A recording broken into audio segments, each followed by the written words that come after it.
So welcome to East Liberty Park Community Organization, also known as ELPCO's first meeting of 2026. It's January, and we're excited to sort of have a small meeting to kick off the new year.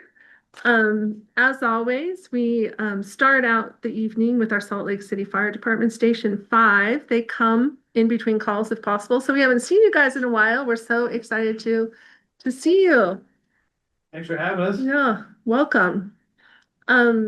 We have people out there on Zoom, so go ahead and, the owl will follow you. So just go ahead and stand and talk. Chat wherever you want. It'll just start, once you start talking, it's gonna look at you. Okay. So every time we come out, we just share our newsletter of the month. And this month we're focusing on cold weather emergencies. And I know it hasn't been that cold of a winter so far. I haven't seen a lot of snow, but still we'd like to talk about some of those things because I know a lot of us, we like to be active, get out in the outdoors, and there's still that chance of having some of these issues. So one of those things is recognizing signs of hypothermia, if you're not familiar with it. If you've seen someone with intense shivering, cold, pale skin, fatigue, slurred speech, confusion, blue or gray lips, these are all signs like they need emergency care. So call 911, and in the meantime, while you wait for us to respond, focus on getting that person warm. If you can get them out of the cold or get them out of wet, cold clothes, in preparation for us to arrive. Another thing, when you find yourselves out traveling, doing whatever outdoor excursions, make sure your car has some essential items in there. If you do find yourself stranded, get stuck out in the cold, and some of those things would be extra set of clothing for the cold weather, non-perishable food items, extra water, medications, and a first aid kit. Another safety issue I'd like to point out, I saw this just the other day down where I live. We're seeing some lakes and ponds that are getting to that frozen state, kind of in between, and kids like to get out there, play on it. Just be mindful if that ice is thick enough or safe enough for you to be out on, or if you see something that looks dangerous, don't hesitate first to reach out to those individuals, and then also you can call 911 if the need arises, if someone does go through the ice. Again, this one hasn't been an issue so far, and that's clearing snow from around your fire hydrants. So hopefully that we get some of that in the future here. But if you have a home that's near a fire hydrant, if you can help us out, clear the snow around that area so we can see it. It is visible in the event that we do need that in the wintertime. These are just some of the things we want to talk about with the cold weather. There's always other things on our fire department website. If you go to fire.slc.gov, there's plenty of things there regarding our hiring. Right now we have, we're hiring for our August 2026 recruit class, and you can find out all the requirements and get all the information there for that. Also information about natural disasters, what you can do to prepare. There's our CERT classes, CPR classes, information about wildfires and so on. Plenty of good information that we wouldn't have enough time to spend on here tonight. So go to fire.slc.gov. There's plenty of information. I don't have any questions for us. Does anyone out there have a question for the fire department? How about anybody in the room have a question?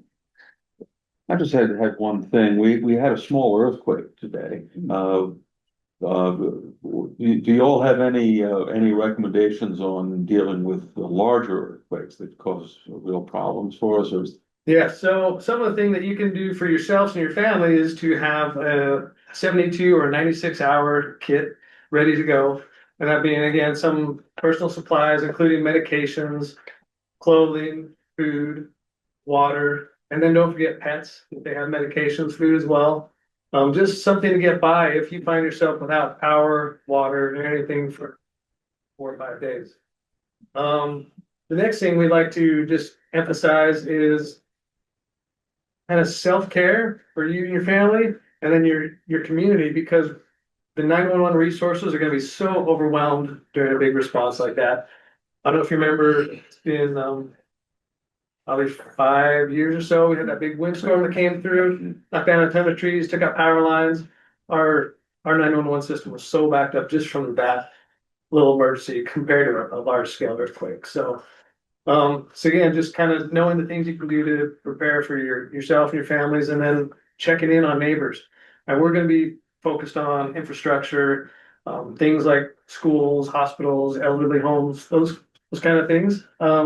So when it comes down like individual residences, the best thing is just checking in on each other. And checking your home, like your mechanical room, make sure you don't have a gas leak, you don't have water leak, water heater tip over, or anything like that. Might need to shut off your gas on the meter. And make sure you nothing like that. Those are the biggest things. Yeah, anything that you can handle on your own, or reach out to someone with that knowledge to not overwhelm our 911 system would be greatly appreciated. I have a question about the CERT signups. So we had a few people that maybe signed up a little late and they just couldn't figure out the process. So when they're signing up for the CERT, how far in advance? I mean, it's an online process, right? And in person. No, I meant the sign up. Oh, Is it sign an up, yeah, online online, process? yes. Yeah. So how far in advance of the course starting should they try and sign up? That's a good question that I don't have the answer to, but I Okay. can find out and get back to you. I just know like we do have it on our website to sign up for those classes, Mhm. but I'm not sure how often they run, and how early you have to sign up for those, but I can definitely find out and get back to you. Okay, well, or I could just call them and get that information back out to folks. But all right, well, I think that's good information. I just wanted to say big kudos to the fire department. We happened to be sitting in on the Facebook Live of the downtown community council meeting last night, and one of the new captains out of twos gave an incredibly good response to a gentleman who had like 15 minutes worth of questions. And it was really a testament to how well your captains and you're all being trained. And we really appreciate that you're able to address any question that constituents can throw at you. And I mean, I know you Except for the pretty well. screenplay. Right? Different thing, right? The CERT thing is, has Okay, been fair enough. really, it's been really interesting to kind of watch it come online. So that's kind of a one-off, but I was really just impressed, and I wanted to make sure that you guys heard that from us directly, that we saw it in action. We saw you in action with constituents last I night. appreciate that. All right, should we move on? Thank you, guys. Great. It's so nice to see you. Yeah, take care of you. Bye. Talking about the frozen water, last night the news had a deal somewhere in the valley or in the mountains. They pulled 2 deer out of a reservoir Oh my God. Wow. because they were frozen and they couldn't move. Yeah. Oh my gosh. Yeah, Wow. so other duties as assigned. That's all good. Okay, so as always, whenever the fire department's here, we go ahead and just stop our meeting and go ahead and let them talk, because we never know when they're going to be able to be here. Our Station 5, we run the chat out of there nowadays, so they're very, very busy, and we're lucky to get them. Obviously we haven't seen them in a few months, so that was really great. And I invite the public to sign up for Chief Lee's newsletter. It's really informative. It really just covers a lot of what they presented tonight. But in addition, it covers things that are just, kind of one-off topic that we wouldn't necessarily think of, unless we're preparing for emergency. And I'll get that information on the chat, because I know there's some of us that are still interested in participating. Okay, so moving on, I'm going to do the quick introductions. I'm going to start with myself. I'm Christina Robb, and I currently serve as chair of East Liberty Park Community Organization. I live in the west of East neighborhood. In fact, directly behind to the west of East High School, which is how we got our name. Online, we have James Birchler, who is our one of our new representatives, and he represents the Gilmer Park area. Welcome, James. I have across the table for me, Alan Crittenden, and he is a board member at large, but he also serves as our Land Use and Transportation Committee Chair. So thank you for being here. Michael Mayo is our newest board member. He represents the West Emerson area. He's the representative for that area. Michael Mayo is also heading up the newly inspired Friends of Liberty Park organization. So we're going to be hearing more from Michael around all of that. Then we have Judy Short, who is our land use advisor, but Judy also serves as the first vice chair and the land use committee chair from Sugar House. So most people don't realize that East Liberty Park and Sugar House have an overlap that has been established a long time ago, in between 1300 South and 1700 South, for which East Liberty Park does all of the land use. So those folks, whenever there's a need, the departments will come to our meetings, so they don't have to go to two. So we're really lucky to have Judy on our board, so that we do share a lot of information with Sugar House.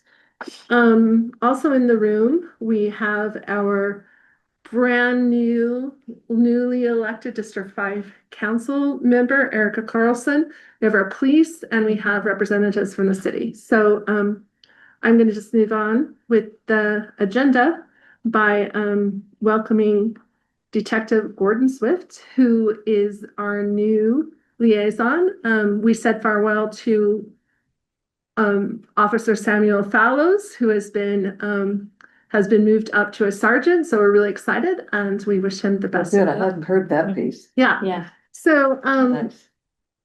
Detective Swift here is actually pretty familiar with some of the things that we do up here, because he used to work as school resource officer over in Glendale. And as we all know, that being home to East High School here provides us a lot of opportunity to communicate with our friends in Glendale, mostly for all the sorts of issues that we have along 800 South or 900 South and 800 South, with east-west connections and train tracks, and then schools, because of course Glendale is a major feeder school to East High. I'm going to turn it over to you. You can tell everybody what you want to know about you. Oh, so yeah, so I just took this over from Fellows. I'm a 17 years in the department. Again, all the west sides. Again, so if you mention what you think is a landmark or a familiar thing up here, I might not know what that is right away. Because yeah, west of the freeway, I know every alley, and up here, I just do not. And so again, I'm driving around a lot. I'm getting the hang of it. But yeah, so like known problem areas might be new to me up here. Yeah, I've done patrol, field training officer, a number of detective spots, and like I was telling her, most recently came off the violent criminal apprehension team, and I still go out with them quite a bit. That's our plainclothes unit that goes out and finds like homicide suspects, robbery suspects, that kind of thing.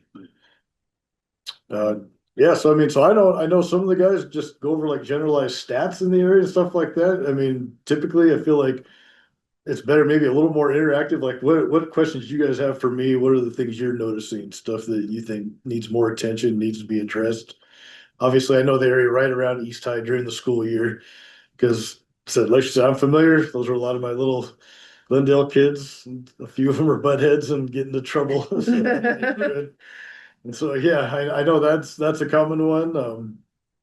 What else kind of besides that, or is that the primary thing you guys are seeing around there? Or? I just want to clarify on that we've been communicating, we will be touching base on that. And we're happy to say that, it's very quiet up at East High School right now. So, That's great. 'Cause you know, for a while, it stuff was has really been- rolling. yeah. Yeah, so that's what I was saying. So I was at Glendale from 2017 to 22, and there were some rough times. Yeah. Pulling guns off kids, things like that, yeah.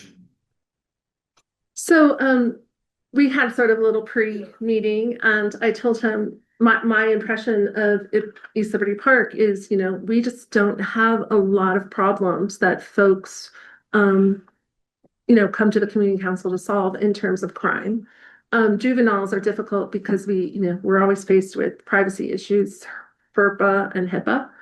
And, those kind of things make it difficult for us to one, just try and help be part of the solution to keep kids on track, but also, handling the situation if something does go wrong, working with the school district and this kind of stuff because, privacy issues. So, I just want to shout out to our school resource officers and our ex-school resource officers for just, handling the situation with such, I don't know what it is, just caring for the kids, because sometimes it gets hard and sometimes it gets scary and it gets dangerous, but the kids are all in my experience, school resource officers are always there to keep a level head and to try and do best for their community, which is going to be the kids and also then the teachers and, folks who represent us in the public school system. So Yeah, thank you. the two you have up there right now are actually real good. They're both,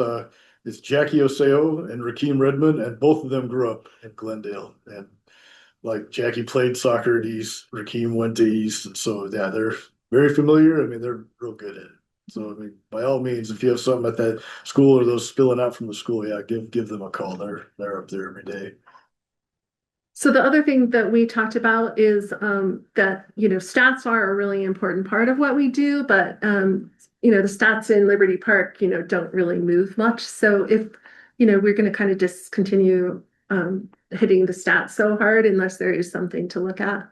And we did have a, shooting right by my home just by the 7-Eleven on 13th East. And Oh, that's the stolen bike, right? yeah, so we have had some that the press seemed to go out pretty well on that. So if anybody has any further questions about that for our officer. Seemed isolated. He was getting his bike taken, and for whatever reason, he decided to, I mean, not necessarily defend himself from, because my VCAT got sent out to pick up a couple of those people, like the woman driving the truck. We actually just got her a few days ago over in Glendale, but it sounds like he was, as the guy's riding away, is spraying rounds at him and missing a lot, sending rounds in the neighborhood. But it does appear to be like an isolated thing, not like an ongoing thing in the neighborhood. It's just super poor judgment on that guy's part, and that's why he got charged. Was the number of rounds and the whole entire context. I think it was just one round they hit the guy like in the back. So unfortunately, this is a resident of our neighborhood. So it's just it was a tough situation all around, a sad situation. But the reason why we brought it up tonight is because there was a lot of misinformation that went out on it. And, luckily Chief Fred, our new, police chief, is so diligently working on improving his department and working on issues of miscommunication. I reached out to Erica directly. Erica was so helpful in sort of analyzing the situation from a miscommunication standpoint. I got back a hold of Chief Fred and he was thankful that we had noticed sort of this potential, for things to go wrong. In this case, it wouldn't cause a safety issue for the first responders, but in other things it could. So, we want to be really careful about, as a community council and especially as a board, how we talk about things as it's being investigated. Definitely people are innocent until they're proven guilty, and then there's a lot of alleged things and a lot of gossip that goes around. So I was pleased. Lost your picture. Yeah, it was such a sentiment thing. So again, thank you, Erica. Thank you to the police department. The other thing that is that we wanted to talk about with the police department, why we have you here. And of course, is that, up at East High School, we did have some people tell us that they were going to start inviting ICE into our neighborhood to deal with some of the problems that, again, we're not having right now. Who were the people that were telling Neighbors, neighbors? right, but I'm not gonna like state those. No. Bones. Yeah, I so just wondered if it was. yeah, so again, Definitely. our community is full of different people with lots of different opinions. So we took that information and we went to the next available community council, which was Central City, and spoke with Tim Cosgrove, who is their Josh, right? And we sort of, just put it out there publicly that, we're going to continue to advocate for the kids in our neighborhood and their attendance at school. I just want to put on the public record that early in 2025, led by one of our board members who, he's in here, David Jones, ELPCO did do a Know Your Rights advocacy project up at East High School, where we brought in a immigration lawyer to sort of help students and parents and neighbors who were concerned to understand their rights, as of course we all understood them at that point. But there potentially has been a shift in, like what rights people have. And I'm going to turn this now over to James so that he can discuss what our neighbors here in East Liberty Park have been reaching out to us to tell us about their concerns regarding immigration. So James, welcome. Go ahead. Oh, we can't hear you. It can never be seamless. It's all good. Zoom is a great He's thing. looking for it. Still can't hear you.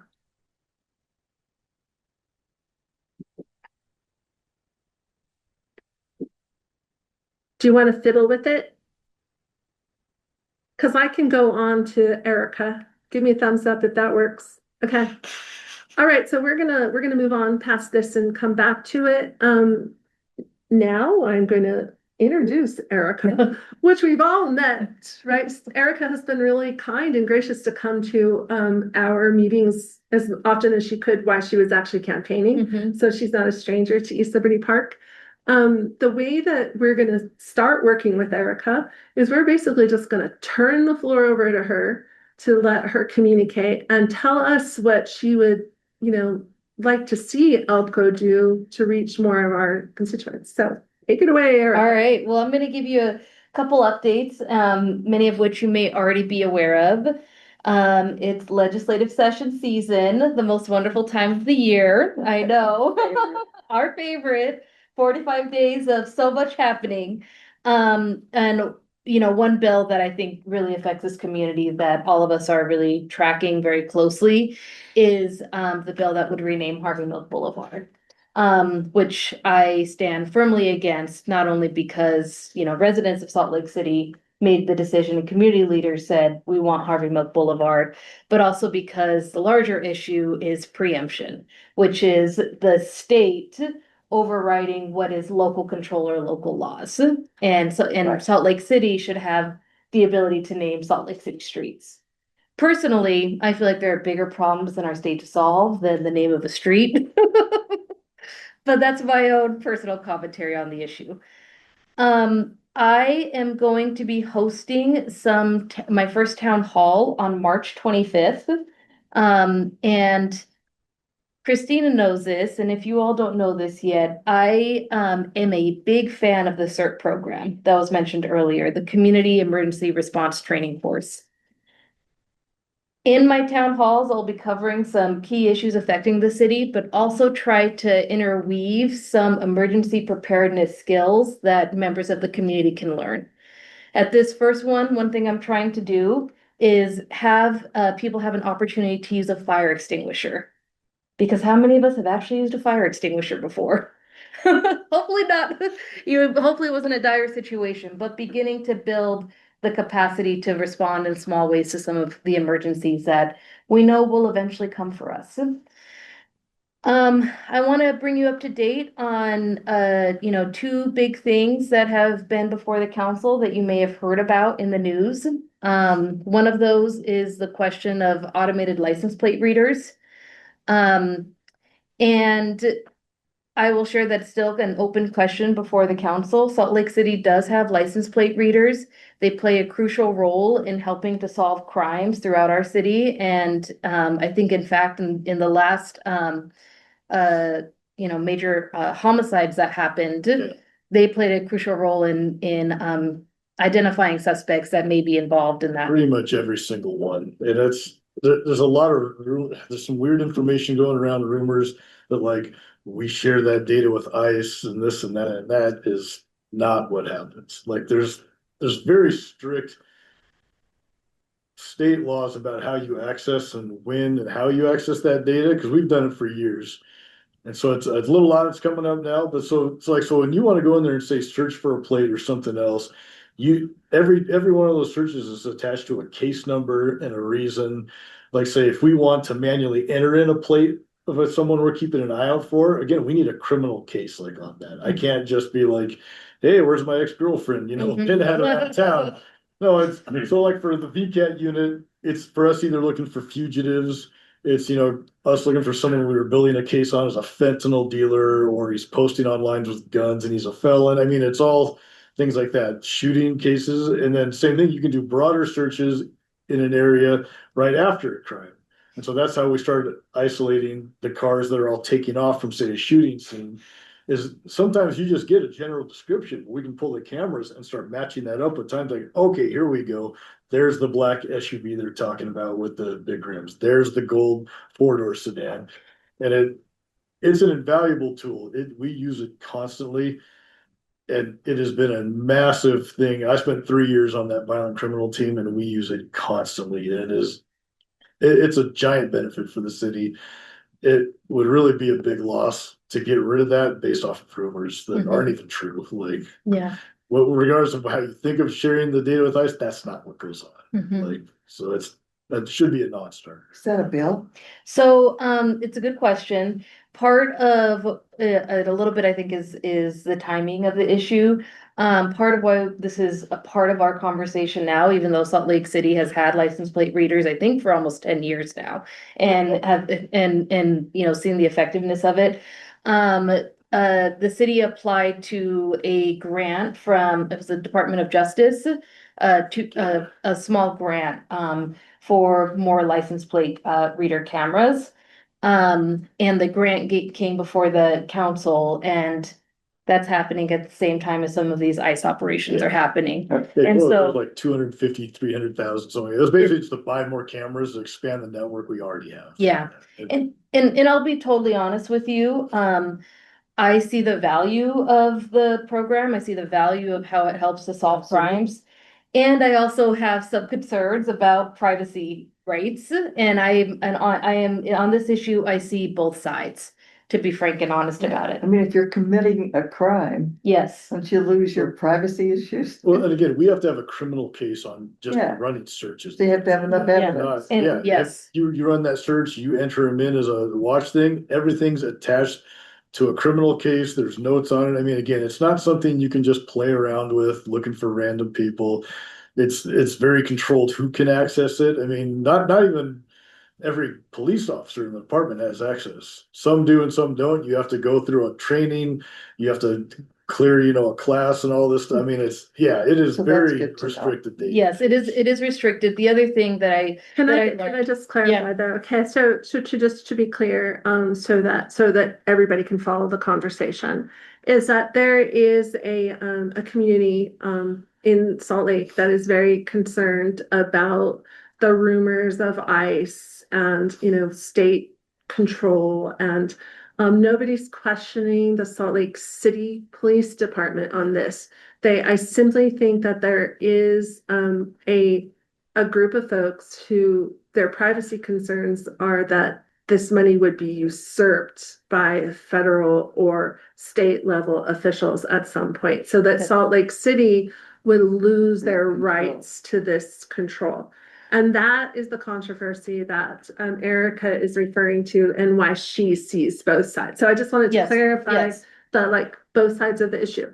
And I think it really behooves us to explore this because that contingency seems to be growing. Folks that are more and more concerned about what they're seeing in the media around ICE. Okay. Yes, okay. Continue. So, and just to be clear, what's on the table before the council right now is not thumbs up, thumbs down to the whole automated license plate reader program. That's not what's being discussed. It's about whether or not to accept this particular grant of $230,000. But it came up at the same time that increased ICE operations are happening throughout our country.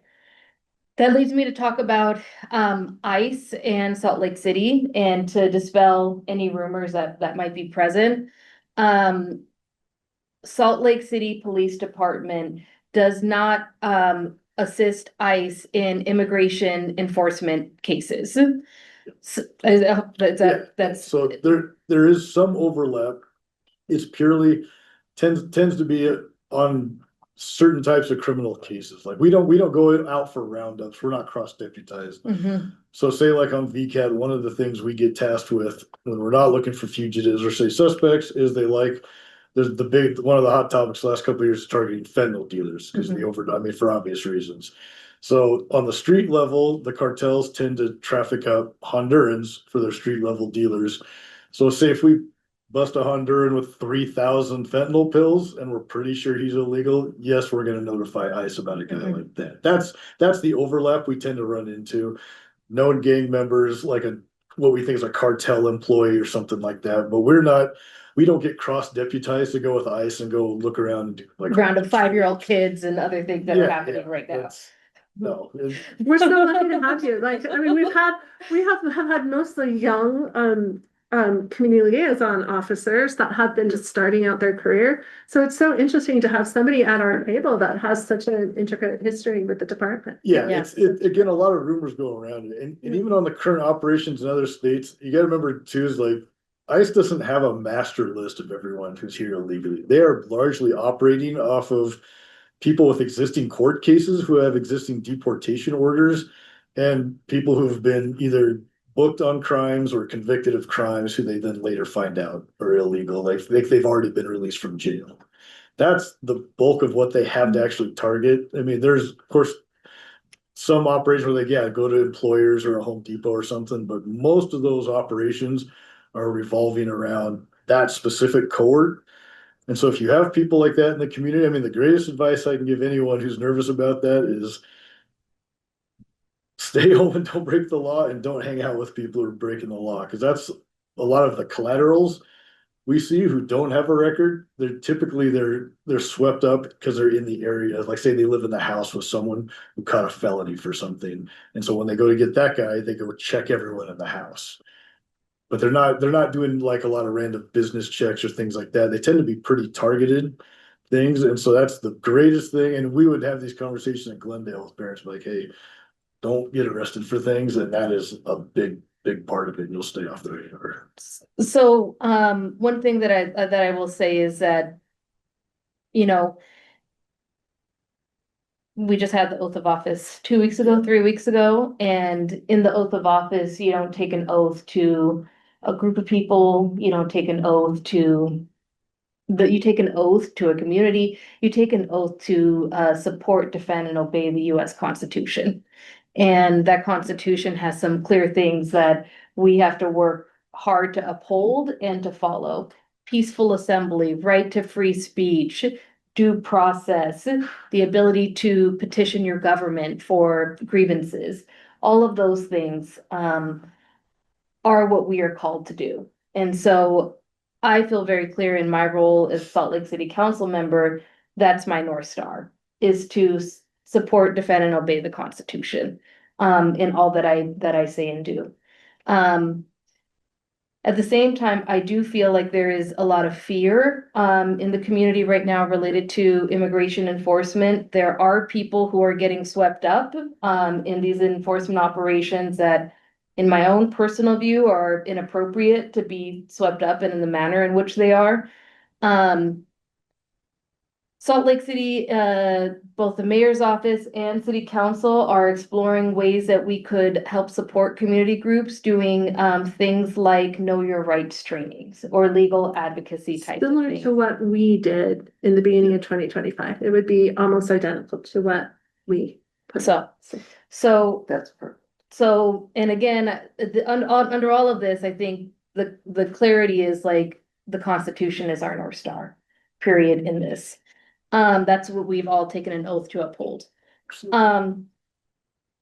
Last thing that is not as juicy or sexy, but very important is that we are currently in the budget amendment process. So if you tune into your city council meetings on Tuesday afternoons, you'll hear us talking about budget amendments. And what that means is that throughout the year at different points, there may be a need to amend the budget because what was projected maybe is not what's happening. For instance, a backhoe went out of service, a big dig or something like that. And so we might need to purchase one of those types of things. We're in the budget amendment process right now. I'm very clear, my most important job as a council member is to pass a balanced budget. And so the mayor prepares a budget and that process is currently ongoing with departments. Hands over the budget to the city council in at beginning of April. And then April, May, and June is like when that reconciliation process happens. The budget needs to be passed by the end of June. And so you will hear me talking a lot about the budget. I think it's gonna be a hard budget year, with a lot of hard decisions. And that means that as much as we may want one thing, we may need to compromise and focus on some core issues, road maintenance, ensuring our parks are clean, ensuring that we're funding essential operations like police officers and fire department, public safety folks.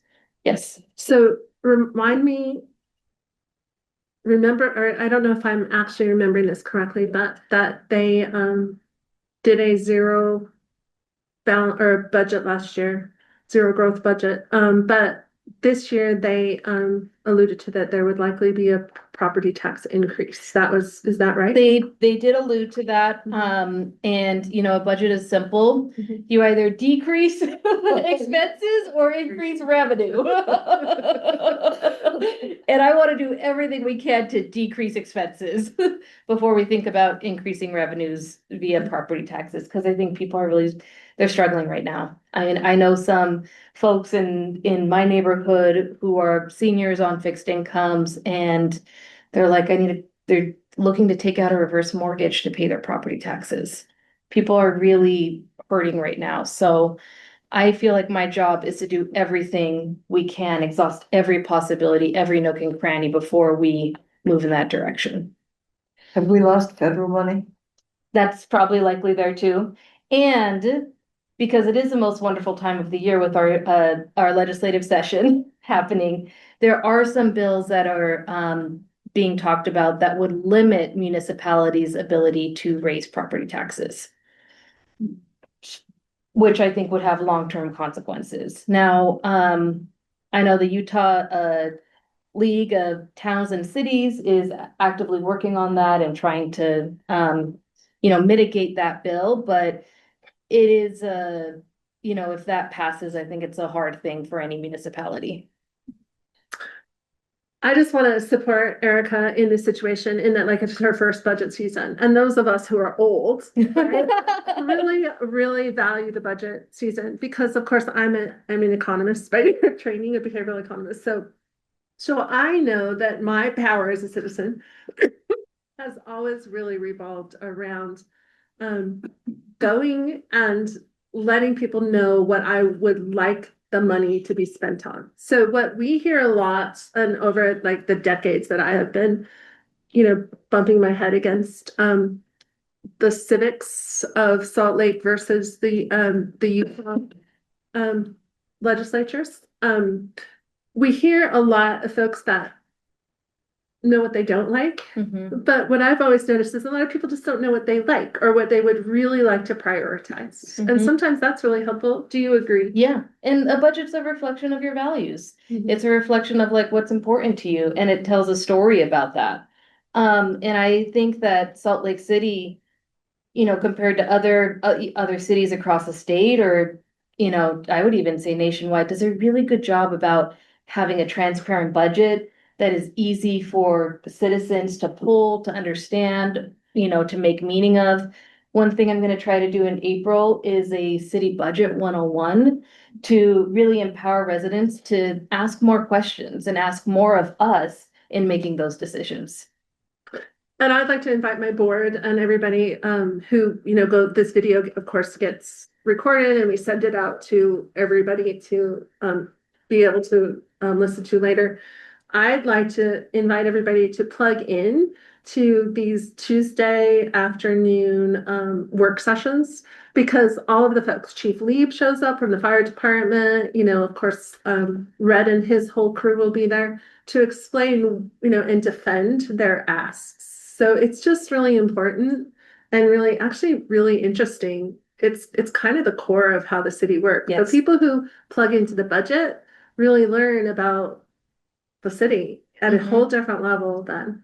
So Yes. I'm really excited that this is Erica's first season, because the community council is asking really good questions right now. So thank you for that. Yes, yes. Last, I'll leave my. Or the city council. Yes. And community councils always ask good questions too. I'll leave my email address up on the board. I'll stay for the rest of the meeting. Please contact me if you have something that's going on in your neighborhood, if there's a pothole that you haven't been able to get filled with my 800 SLC. block of Harrison. If you're wondering when your street will get redone. Use the app. Happy to talk to you about any concerns that you have. And I feel very strongly that I'm here really with the trust of the public and at your service. No, So one thing I'd really like to see solved is a decent homeless shelter, not one that's in the middle of the mosquito swamp. yes, That's inhuman out there. yes, that's another thing that Where the farms are at 2200 North, talk about that one. the campus. Okay. Right. I mean, the legislature was stupid enough, pardon my language, to, to take money for 5 and put them in 3 and say, oh, that's gonna work, kept the rest of the money. Well, it didn't work. And we might be setting ourselves up for another situation with the campus model that is still not fully funded, and there's not a steady stream of funding that would go towards supporting that campus model. And then larger questions about, SLCPD, fire, et cetera, responding to issues that may happen at that shelter site. I'm gonna plug the fire department again here.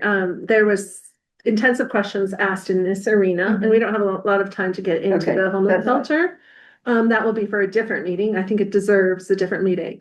But the new captain at Station 2 handled those questions so incredibly concisely and clearly that you can follow the Downtown Community Council on it's a Facebook Live or recording. So it's the very first part of the meeting. So if you have further questions, or if your neighbors do, there was a really good sort of call and response discussion between the fire department and a neighbor that hit these topics pretty well. So I would invite you all to. So yeah, Judy, that's a good question, but I just, like I said, we'll open that up for a different meeting. Yeah. Are you good? And we're going to good. invite you to be a part of the communication. Oh, yeah. Because you'll hear from me a lot. Right. So, and I hope to hear from you even more. So yeah. Thank you. I kind of like to have these meetings because we have a respectful group, but also the dialogue gives us a lot more information than we would if we were just presenting. So now, James, I'm going to go ahead and turn the agenda over to Josh Reboyo from the mayor's office because he might want to touch on some of the things that you're going to talk about. So, Josh, welcome. I'm so happy Yeah. to see you. Did you want to let him go first, or did you want to? He's yeah, given, because he's he was given looking me over. do you want to go ahead? Yeah, maybe it would be okay to let James jump in and then Yeah. then you maybe can respond to yeah. what we're seeing. Okay. Does that work? Can you hear me now? Okay. Great, Yeah. thank you. Okay. Excellent. Okay. So yeah, I just wanted to reiterate about what we were talking about with the fear that we're hearing from people in our community. And This is I've heard from people, East yeah. Side. So I've heard from my neighbors, and the fear is so great that I couldn't even get them to like, I'm just like, hey, send me an email with your questions. And they're like, no, I don't want to go on the record. Like that's how much fear there is. And so I did my best to capture just verbally. And I can send this stuff in, Christina, because I have it in a Google Doc now. Just like I wrote down the questions that I heard. Great. Um, do you want to touch on some of those? Because unfortunately, Jeanette isn't here, so I don't have another computer available to help me share a screen. So do Yeah, you want to I'll just go just ahead? I'll just Mhm. touch on them. I just wrote down seven, and they start with, how can citizens best collaborate with the Salt Lake City Police Department to organize and participate in peaceful protests, basically to like just exercise First Amendment free speech rights safely and in collaboration. That was the first question. The next one was, and I think we touched on this a little bit, but is the police department planning to participate in ICE activities by offering support to ICE personnel in any way? Like, is that going to happen? Then it was, does the police department have data and information sharing agreements in place with ICE? And if so, like what information is shared and how is that done? Then, then based on what people are seeing in the news, if a federal ICE agent breaks local or state laws while they are doing their thing here, will the Salt Lake City Police Department arrest them for breaking those laws? And can citizens who are, potentially impacted by ICE personnel potentially breaking the law, can they call the police for help and get that support? So that's that. And then there was a couple of specific ones was if an ICE agent pins somebody down and sprays a chemical agent in their eyes at close range, will the police department intervene to protect that citizen? And if ICE uses tear gas or other chemical agents on groups of citizens peacefully assembled to protest, will the police department intervene to protect those citizens? And then can they call for support if the police isn't already present? Will the police come and help? So that covers what I heard so far. That's some fantastic work. James, I really appreciate you putting yourself out there and doing that legwork. I think, and correct me if I'm wrong, because I've had a lot of conversations this week. This topic's been coming up a lot, but and James and I have been communicating a lot. So right now, I think what we have planned to do is follow up directly with our new community liaison officer and also Chief Red if we need to, just to get some information back to those citizens, including both our liaisons here from our city council and our mayor's office. Just trying to give the most educational response that we can to our citizens with the caveat that that potentially we don't have any guarantees. So like Definitely some of those are above my pay grade. right, yeah. Yeah. So is that sort of the course of action that we decided to so that we can actually respond to our constituents here on the east side? That would be great to just be able to come back and, just share information, basically, Okay. be conduits of information. Great. So we'll talk with our liaisons on maybe the best way for us to do that. And I mean, I really appreciate you being very clear. We saw this with Sam Follows that your position is very somewhat limited. It doesn't have a lot of teeth to solve all the problems in the community that maybe people expect you to do. So And some of those are broader overarching questions. So we really appreciate your honesty and straightforwardness because that was an issue with us working with, Detective Follows was on our side and on our team, but his role was he just couldn't handle a lot of what our citizens were asking. Yeah, so that's why I mean, I can definitely tell you what I've seen, Right. but I see at the baseline operations, you know.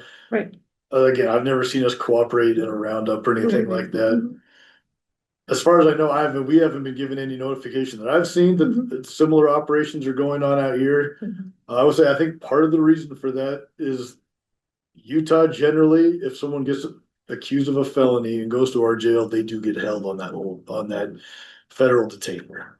Part of I mean, of course, there's a political side to all this, but part of the reason these operations have gone this way in some other states is none of them were getting held. And so they have this giant list of people who didn't get held. And that's one of the examples they're setting is we're like, hey, we're going to get them one way or another.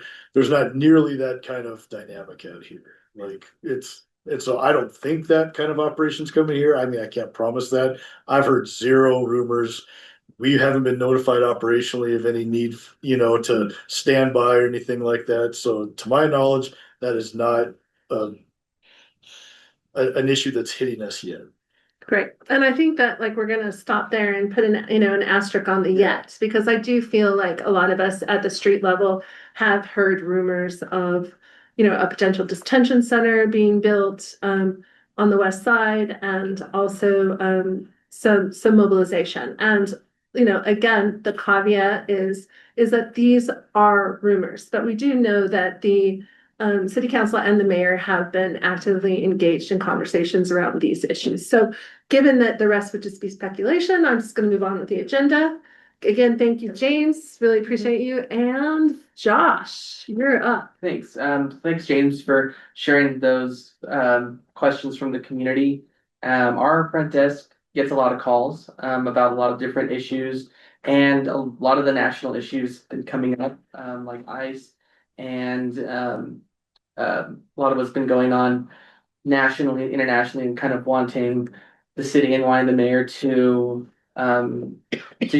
state her position on a number of things. And so she has released statements to the media on ICE and on the rumors about the ICE detention center. You may have seen in the news that she sent a letter to the property owners of that rumored property and just kind of said, that is not an allowed use. It's not what it's zoned for. Just a reminder. But there was no formal ask of the city or application or anything like that. It was just that was done in response to the rumors. But if you want, as a community council, a copy or any of those statements, I know they're accessible in the media, but if you ever want a copy of anything the mayor said on any of these issues, we're happy to share it with you. Yeah, I think that would be really great, because then we can at least post it on social media as a like just a entry level like educational thing. That would be great. Yeah, absolutely. Be happy to do that. Mhm. But yeah, any concerns like that, we may not have all the answers Mhm. because a lot of times with the federal government, we don't have all, any of the answers on what they're. Neither do they. Yeah. But I think that we're definitely want to hear from people and not have people understandably people are nervous and in some cases don't want to contact government, but we hope that we can just communicate that we're a welcoming office and we want to hear from the community and hear concerns. And the mayor is committed to doing her best to protecting the community and alerting the community to anything that she might hear that would impact the community. So yeah, please just reach out if you have any questions on that.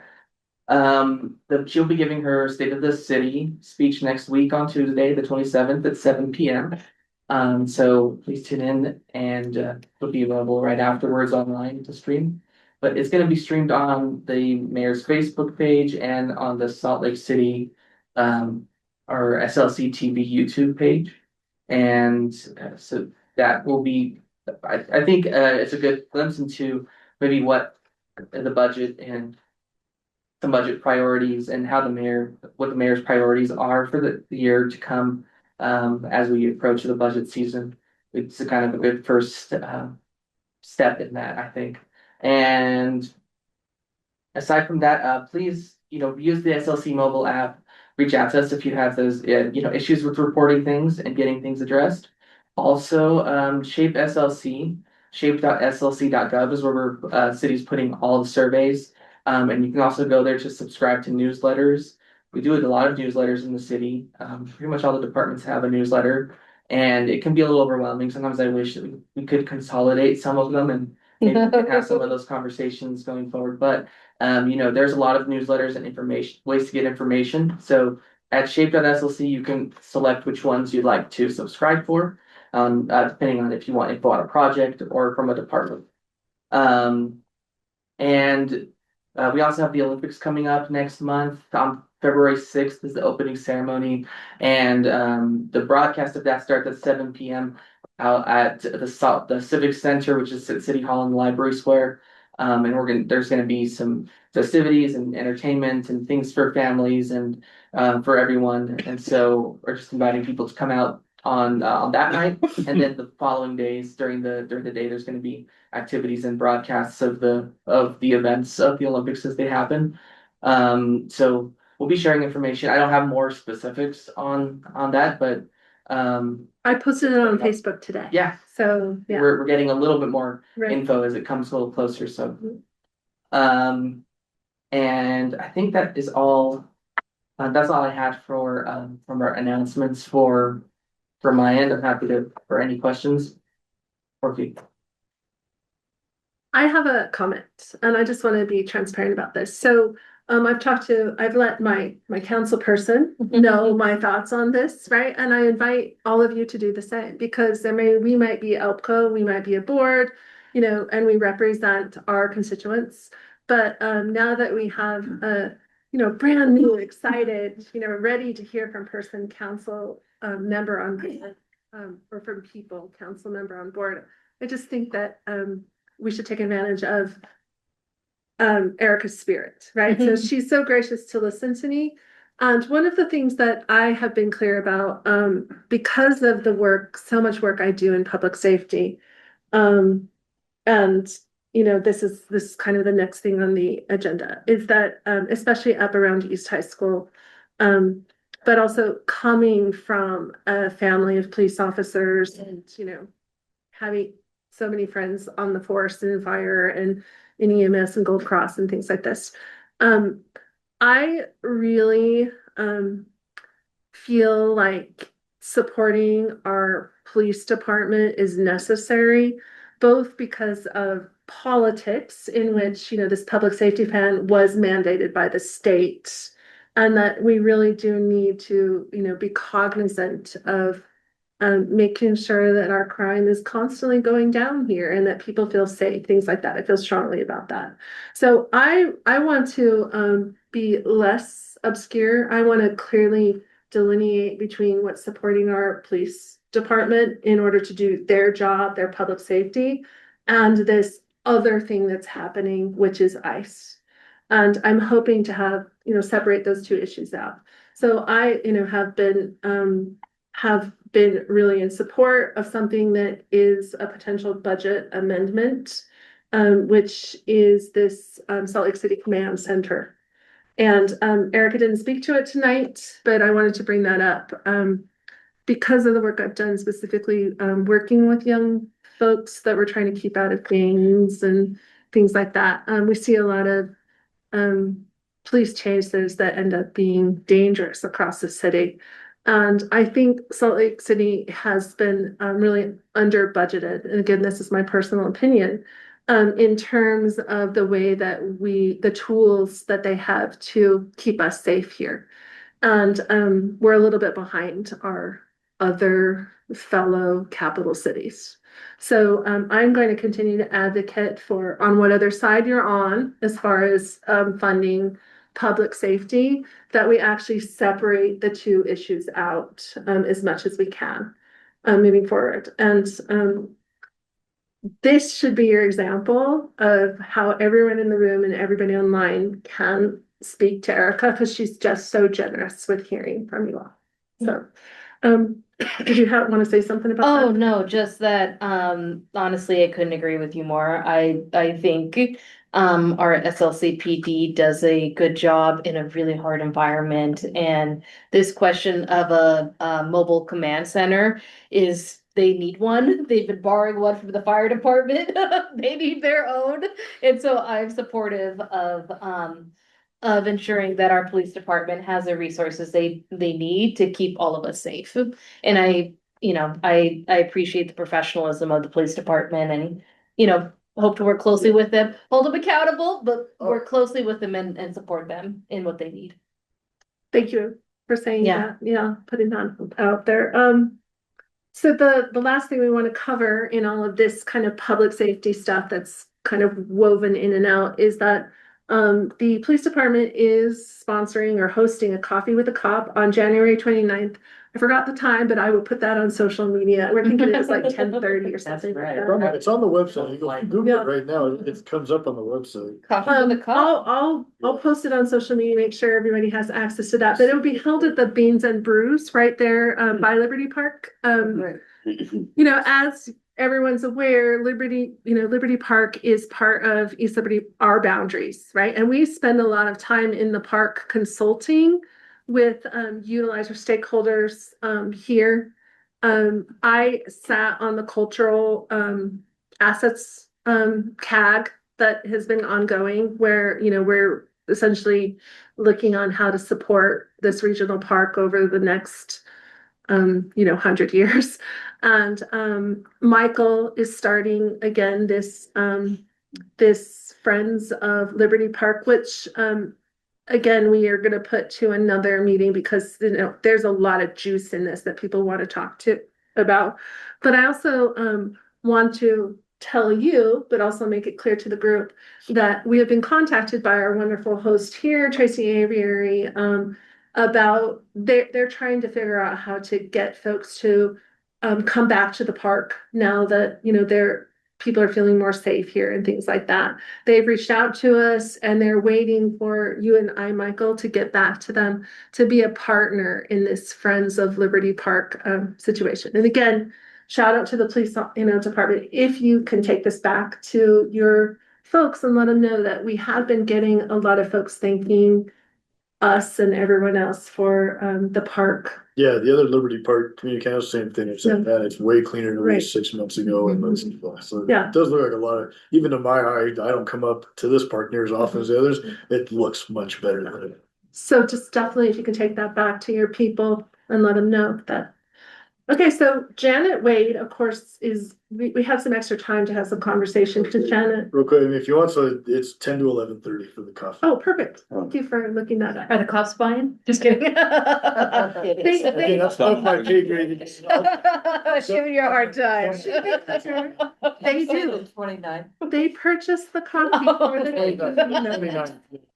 It's a really great thing because they do actually make sure that the community who comes to talk to them, get to have a I love it. little treat on them. I think it's a really great thing. I have sometimes just sat there and sort of stuck my ear in to hear what my neighbors were talking about. They had one at Red Boost. It was very informative. So another way that community can come and talk to the city. It's a good thing.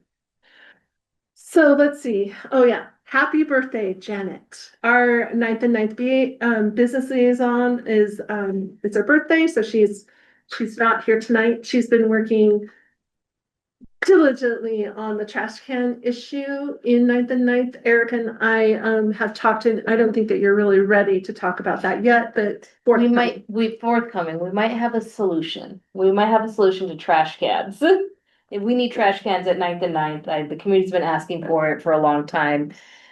Close to finding a solution, but not yet ready to say it's a done deal, but moving in a positive direction. Yeah, I'm behind in my, what I said I would do for Janet, which was to go around and make sort of a map of where All they the trash or all the. Well, the trash didn't look so bad that I could see. I just couldn't see very many cans. I couldn't even see very many bus stops. There's only one trash can in 9th and 9th, and that's at the coffee bar. There's no other, none of the other businesses have trash cans in front of their. But they have them at the bus stops. But mostly, well, they did 2 days ago. The ones that have the little, Shelter. Shelter. Yeah, are you talking, I was talking about specifically in 9th and 9th.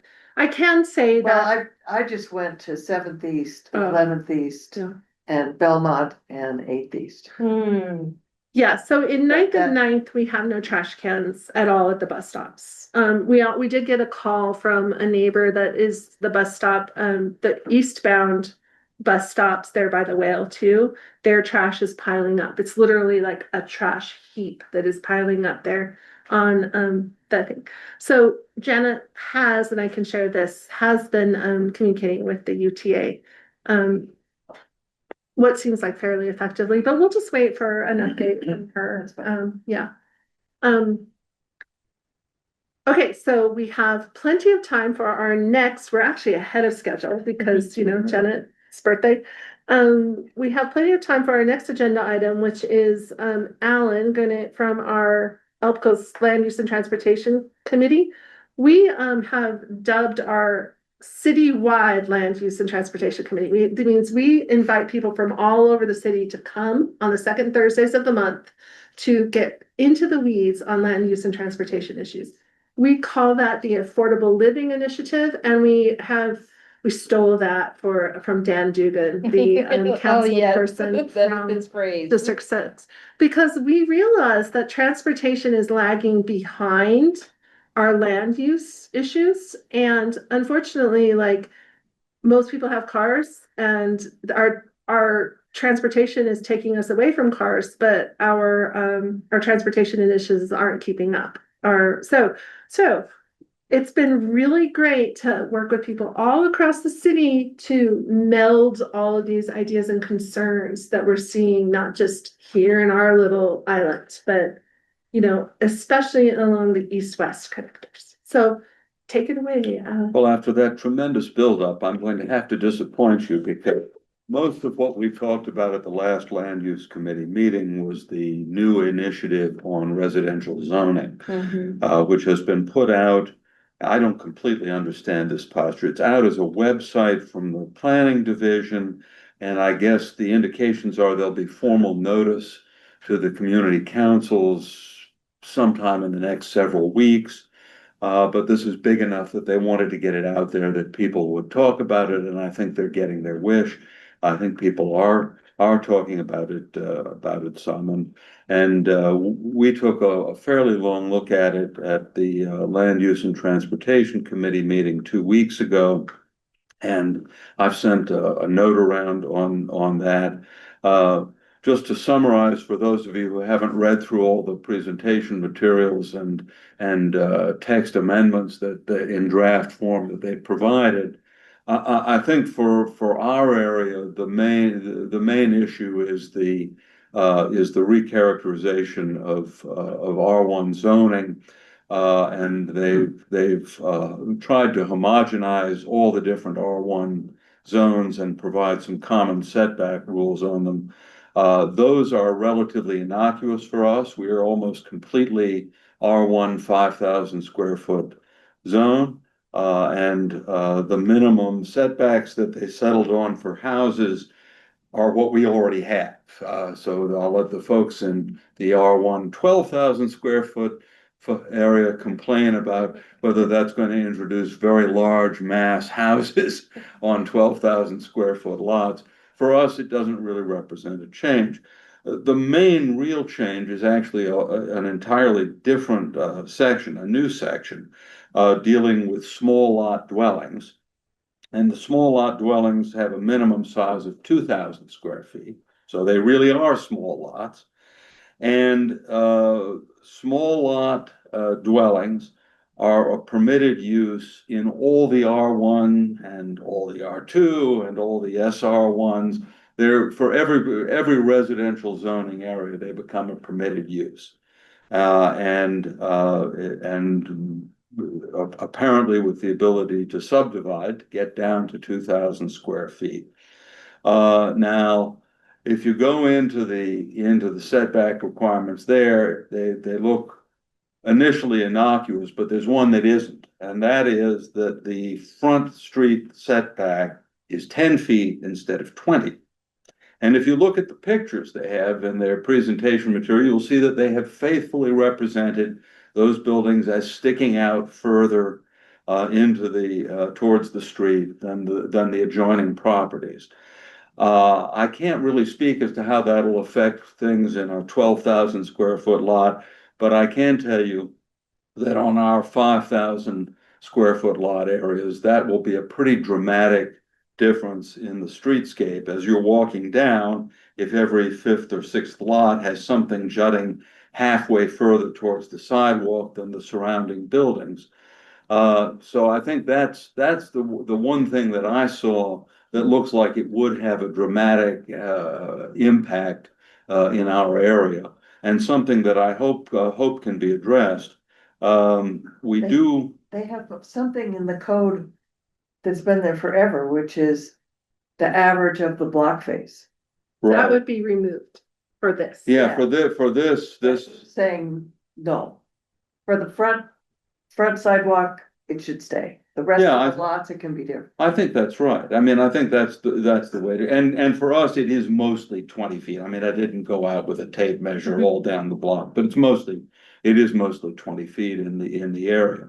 And if it's 21 or 22, the point is you want an even set of facades as you're going down there. Now, these are obviously going to be different structures with different style. We already get the different style whenever anybody can afford to buy one of these lots and put a single family house on it.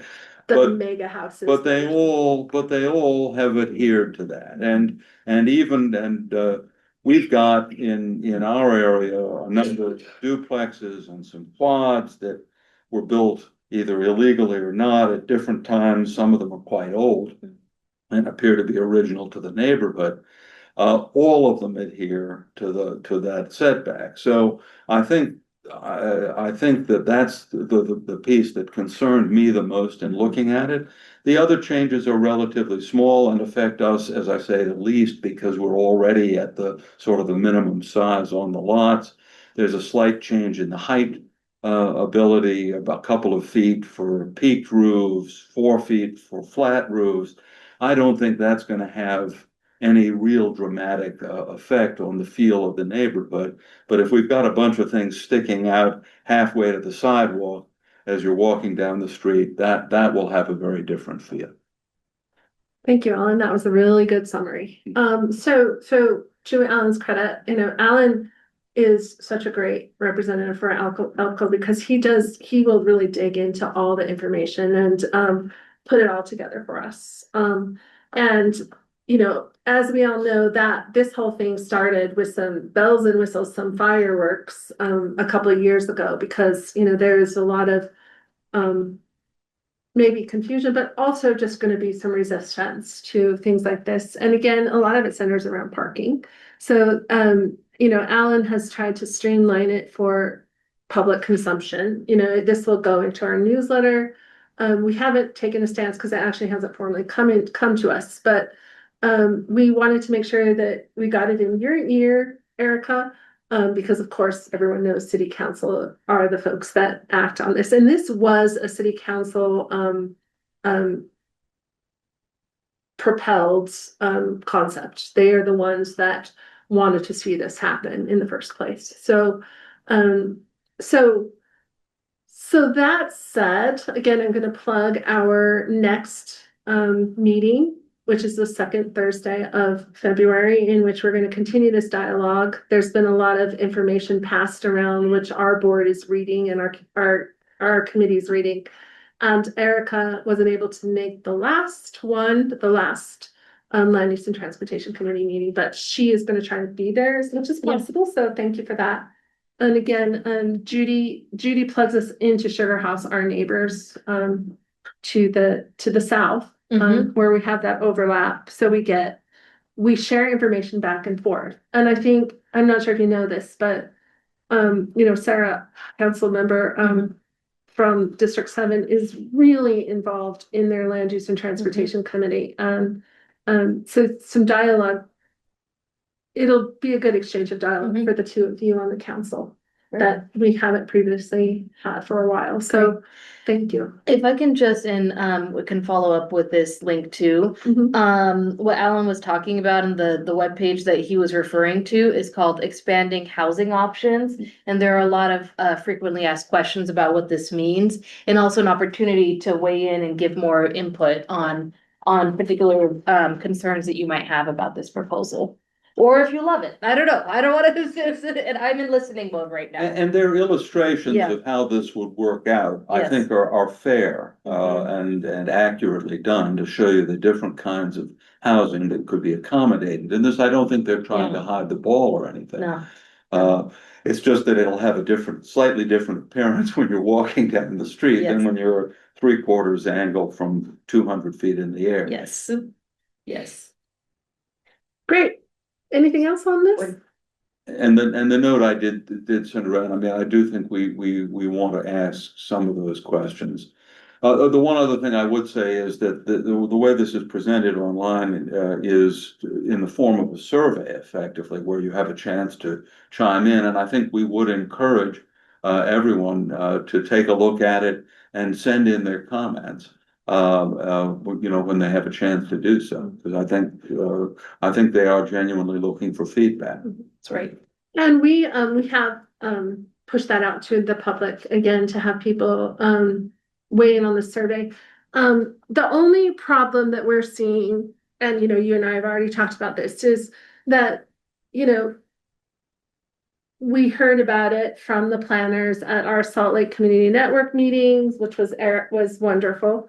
And there was a lot of great questions asked there. The setbacks were brought up. I'm not sure if it was in the video, but it might have been in the chat, right? So I'm glad I can go back. couldn't and see, I look at couldn't that. see the chat. Yeah, so we can follow up on the issues that the public has brought to us. But Erica, something that we touched on in your campaign was, we go to a pretty big effort to listen to our constituents and gather information. But what we found is the information that we provided the city council didn't show up on the information as public comments. Right? And I think I brought this to your attention before, that the public comments that showed up as comments to the council were ones that were only delivered directly through the specific dates, and we're not sure about comments from Councilman Monroe's town halls. We don't know how he incorporated those into his thoughts.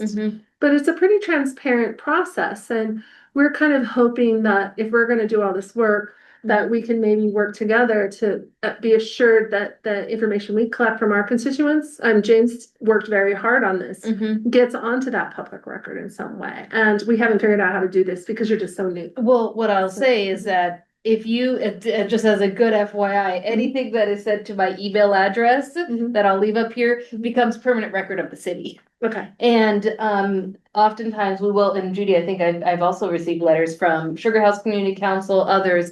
You can email all of the council members a letter, comments, etc.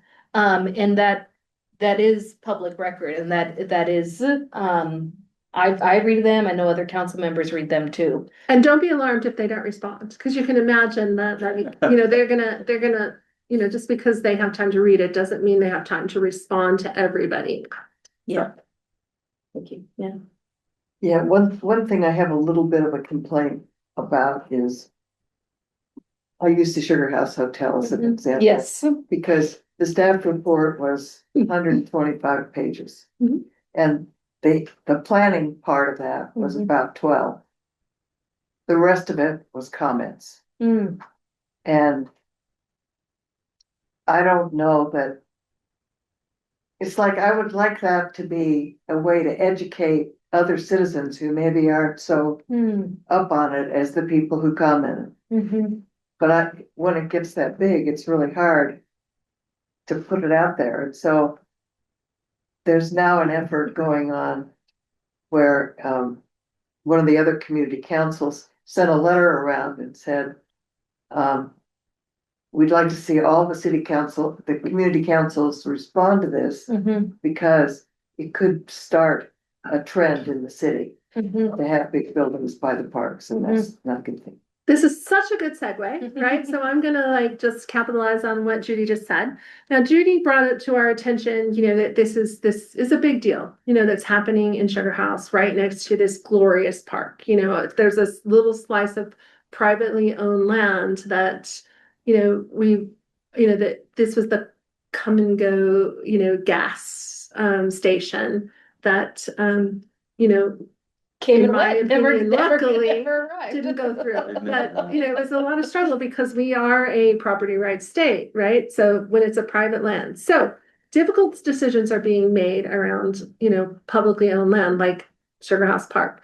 So Judy brought it to our attention, and James, who this is his kind of wheelhouse, I'm going to turn it over to James to tell you, Judy, what he has done to follow up and where we can go forward as ELPCO from this. So go ahead, James. Well, I want to finish my sentence first. Okay. The point I was trying to make is that I'm telling people when they comment Uh-huh. to send it directly to the council members. Okay. Because I worry that should they get a huge amount, they may not read that whole big part that's attached to the report that your staff guys give you. Okay, so say that again, the directive that you would like our council members to know and that we can put out to the public, just nutshell it so we understand how you would like. Well, that you would send an email to each and every city council member. Okay. Real easy to build a list of. Mhm, I use it all the time. mhm. Okay, Rather than if you send it, and I don't know, planning is different than the city council, but if it all goes to one of the planners, it might go in the big packet about the project Mhm, rather than something you see sort of randomly during the day, mhm, mhm, and it may not get read mhm, as mhm, thoroughly. mhm. that's great advice, because this is kind of a big deal on the east side, so that's wonderful. Okay, James, go ahead And and around Glendale Park, it's all MU, right. all around it. Yeah. Mm. So there is, there's potential. I mean, I think that it was brought up in our land use committee that it could happen around Liberty Park just simply because, anybody can request a zoning change, right? So while it might not be likely around Liberty Park, it could set a precedent, is what But that residents one are corner, concerned about. the southwest corner, even though it's a new development, Mhm. that's MU. Mhm. Yeah, okay. All right, James, go ahead. So briefly, Judy, we saw your email, and I wanted to follow up. So I took some time, and I did read through not the 100 and however many pages of the plan, but the staff report was around 20 pages, and so I did spend a little bit of time on that, and I have some background in land use planning. And so I was kind of trying to remember everything I know from when I was doing that professionally. But I was also kind of leveraging kind of decision making process that I go through and that teams I've worked with go through when they're trying to be sort of kind of decision makers, like a planning commission would be in this case when they get a staff report with a recommendation. And so I read it with an eye toward, and if I were on the planning commission, am I getting what I need to make a decision just with the staff report? Because I don't have any other real information about it. So with all that preamble, when I read through it, it felt like the staff was making a case for approval. It felt a little one-sided. And if I were a decision maker, I would have wanted some other questions brought up and have their thinking elaborated upon in the staff report itself, so I could see the pros and the cons of and then see what their recommendation is based on those. And so essentially what I did was I went through and I tried to put in a table format kind of what the staff was recommending and on my topic and what they say, and then questions that I didn't think were addressed. And it was just to see if that exposed it helped me think through like would I approve or not if I were on the planning commission. And anyway, so that's what I did. And I have it. I haven't submitted it. I showed it briefly just like an hour before the meeting saying like, hey, is this good enough to present, Christina? Yeah. But I have it and I will share it. But I just wanted to let you know and let everyone here know I did that work and I have it to share. Yeah, I'd be interested to see what you have to say because there's an awful lot of, it's in the master plan. And we were all just amazed at all the stuff that's in the master plan that we've never seen. Well, there was one point that regarded the master plan. We can share the screen, but I think it's pretty technical for us to kind of communicate tonight. This is probably going to be better for our land use and transportation committee. But James is going to send this around to all of us, and of course, send it around to you. It's my position that the more that we support Erica and our city council members and provide them information that we're doing, because we're doing deep dives in order to support our community, the better job they can do, and they're easier it is. Christina, I mean, I'm not sure I went into the same depth of this that James did. I did read the guts of the report. I read about 50 pages down, and then it seemed to be sort of petering out. And I thought that on the face of it, not being a land use expert, that the planning staff had done a reasonable job of trying to work through it. But I thought that they had gotten way too enmeshed in the technical details. I thought that they missed the forest for the trees. This is a tiny parcel of private property in the middle of the largest park in the city, right at the edge of the two major city streets that intersect there. There's a high school in the background that was part of the original use. I have no idea how these guys got that parcel in the beginning. No idea at all. So that whole street, 13th East from about the freeway, which was the country club at that point, to 21st. Before the prison. Small little gas stations and restaurants. And then we had a prison there, and then they abandoned the prison to go down to Draper. They now abandoned into the again. park except for that corner. So you've got everything. So you've got this one little parcel there in an area that's otherwise completely bounded by federal highways or city streets. And I understand that private property developers have a right to develop their property in Utah. I don't think they have, as I understand it, a right to a substantial upzone to do that. If the city had the money, I assume the city would buy the parcel and incorporate it into the park, but I cannot. The problem is that during the come and go process, Maverick made a deal with the owner. And it's worth $12,500 a month for 25 years.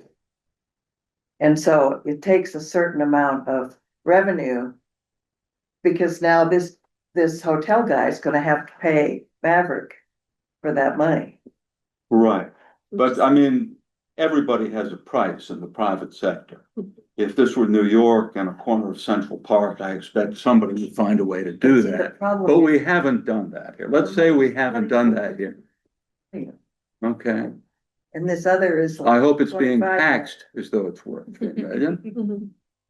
Well, these are things that we can. But my point really is this. I mean, this is not, if it were a park now, no one would sell it to a private developer. Why on earth would we do anything to make its commercial use more intrusive to the public? I mean, and that's the thing that the planning report doesn't capture at all. It's as though there's no value to having a shorter building versus something that's 3 times as tall stuck at that corner. And that's, to me, the predominant public interest. Right. So that's my piece, not a planning oriented piece. I think that's great. Yeah. So thank you for providing us. Right. Yeah. Yeah. Does anybody else have anything on this agenda item before we're way ahead of schedule, so it's good. We have time. Anyone online? Okay, well, thank you, Alan, again for really digging into that. And we're moving on to the education committee updates, but I melded that into the communication about ICE, so we don't need any time for that. And we're back with James, the follow-up on the action on the parking and zoning compliance on 11th East from Yale to Harvard that was presented to us at our last meeting as a concern from one of our constituents. And James was tasked with the follow-up. So can you just give us an idea of what's going on there? Yeah, this will be brief. The gentleman who submitted all the very detailed information, Justin, did a really great job compiling all that. I followed up with him several times over email and by phone and could not get him to re-engage with me at all. And so, despite the fact that we had an email thread going with Lynn Jacobs, transportation planner, who was ready to come down and meet with us, so I kept trying to get in touch. I never heard back. And so, for the moment, I'm proposing we let this, go by just sit until Justin re-engages. And I closed the loop with Lynn and let him know, thank you for being so responsive. He was ready to come down like same day we emailed him, basically. And I'll, if Justin reaches back out again or if something else comes up, I'll bring it back. Great, thanks. Appreciate it. I also reached out and didn't hear back. So that's fantastic. I think that's a great plan. And thanks again for staying on top of it, James. Okay, so we are on to new business, and there is one CIP follow-up, or I'm following up on a CIP. So what what we saw in terms of CIP presentations was specifically from Sonia regarding the McClellan Trail crossing. And she requested a letter from ELPCO that Jeff wrote and sent off to the folks, the CIP board. So thank you, Jeff, for taking care of that, and for the board for reading over it, improving it, making suggestions. The other CIP in our areas were the 9th and 9th trash cans, which was deemed unsuitable for the CIP process. Our former board member Andrew reached out on many occasions to try and get information on why it was unsuitable and never received a reply. So that was unfortunate, because at least it would be good to know how the process works. And if a constituent puts in an application, it would be great to hear from the city on, the details of why their idea would not be applicable in this case. So that's above my pay grade. Was it enough money? Oh yeah, it wasn't that. It was something to do with there was just a lot. The trash cans are a lot, so I can't really speak to it, but it was above the $50,000 threshold. So the other one that came up was they redo of the alley 4195, which is the alley, of course, in my neighborhood, that is right behind East High School, that is so damaged on the hill. That did not receive funding last year. Demian Hanks put it in again, but I haven't really heard anything from Demian. He didn't propose his changes to our council, so I'm not aware of where that stands. But I do know that starting the first week of February, we'll be in CIP meetings. And I will send those out to the board members if you want to attend. I always attend just to see what's on the mind of constituents across the city. I did receive a request from Troy, who I work with a lot with the 9 Line Up and the active transportation projects on 900 South. He is a board member of Sweet Streets, but also of Central City Neighborhood Council. He is their transportation chair. So he is proposing a 1700 South byway that, provides more safety at the crossings on 1700 South, which is different than the repaving that was removing the parking on 17 South, which has been now taken away off the table by the city. So just don't get those two confused, because that was a big problem for us. And Troy sent us some information, which I will also put online in the newsletter, to make sure that are not online, but to the board members in the room, simply because we have to decide if we want to send a letter of recommendation on this. And CIP will open up the application for us to submit. But this was our first meeting that we could talk about it. So you'll get that tomorrow in your inboxes, and I'd like to hear back right away from those who are. I vote yes. Okay, well, we should probably read about it first.